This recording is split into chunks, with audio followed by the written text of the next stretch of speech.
This speech is entitled Consumption and Waste, an Excessive Problem, and soon you will see why.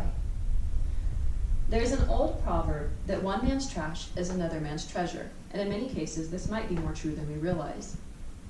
Sometimes the difference between having and not having is that one person who took the effort to repurpose what they no longer needed, rather than simply sending it to a landfill to fill up increasingly large swaths of earth. And sometimes, for people and for the earth, that makes all the difference. The U.S. population needs to address issues of waste mitigation, prevention, and redistribution in order to offset economic disparities as well as environmental impact. We need to consider minimizing the waste which we do generate, making more mindful purchases which last, and repurposing or donating and recycling, rather than sending the goods we no longer use to landfills for both Earth and humanity as a whole. It can be difficult to do, but it is an essential bridge if we want to address issues like poverty and economic disparity and hunger. We need to produce less waste. We are very fortunate to live in a place full of abundance, but naturally, this generates more waste. In fact, approximately 20% of the population produces 75% of the world's waste. Those numbers blew my mind when I first saw them, because that is just unreal to think about. According to a CNN article, in order to be in the top economic 1%, you only need to make as an individual $34,000 US. That's not that hard to make in the United States, and in some places that's even considered borderline poverty. Did you know that the bottom 5% of Americans actually tend to fare better than 2/3 of the entire globe? This doesn't mean we should neglect them at all. In fact, we need to make sure that everyone is able to access what they need. But it's just to give us a little bit of perspective when we are in such a fortunate place. According to the Global Footprint Network, we would need over 5 Earths in order to have everybody live like an American does, on average. In contrast, if everybody was to live like someone in India, we would only need 0.6 Earths to support the entire 7+ billion of us. That's pretty crazy to think about, right? The Center for Biological Diversity estimates that by 2050, there will be more pounds of plastic in the ocean than fish.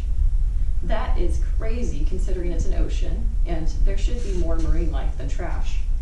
But they are quickly becoming outnumbered and overwhelmed. 40% of fish ingest plastic. 60% of marine birds do the same. And there have been very large marine mammals which have been pulled up with their stomachs full of plastic so that they were unable to break down or digest, which gave them less and less nutrients for what they were able to eat that was food rather than trash. We must be considerate with our purchases. We should purchase with intent and make sure that we are buying things that last, that are durable, and that are functional and have a purpose in our home or business. Because if we just get the next things, then we are contributing to the depletion of rare earth materials as well as other resources. And a lot of them are non-renewable. We should consider purchasing things which are permanent rather than disposable whenever we are presented with the opportunity.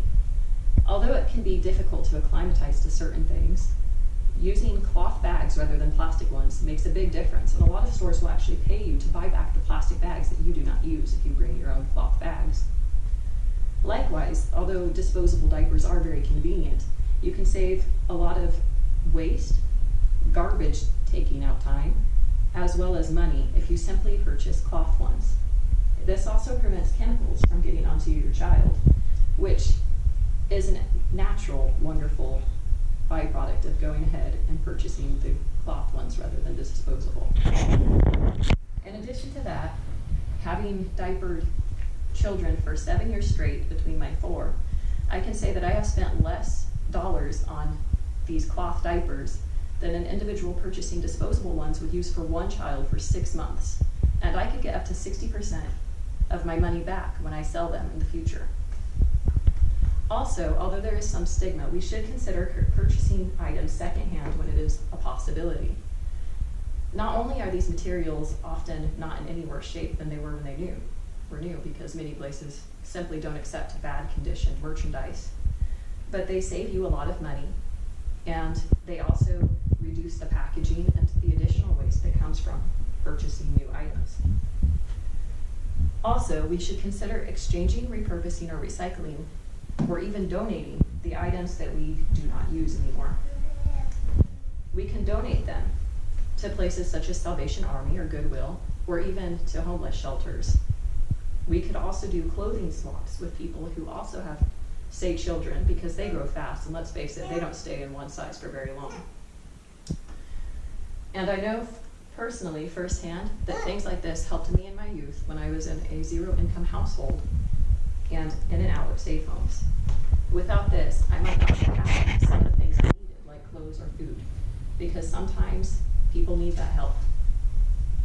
Retailers can play a part too, with many stores, grocery stores and retail stores, ruining their merchandise, cutting it, bleaching it, salting it, or intentionally ruining it before disposing of it so that they don't lose out on profit and no one can use it if they garbage dive. Then they are sabotaging what could be a good thing for people who don't have enough. Consider that some places have taken an initiative and started donating the foods they don't sell to food pantries, or even to places like homeless shelters. This can also help them, and it's a win-win because it gives to those in need, helps to offset the economic disparity, and it has an added bonus of being able to be partially written off in taxes because it was to charity. Although it is difficult to imagine one person changing the world, Patrick Paul Walsh advocates for global change through local action. In order for something big to happen, first something small has to start.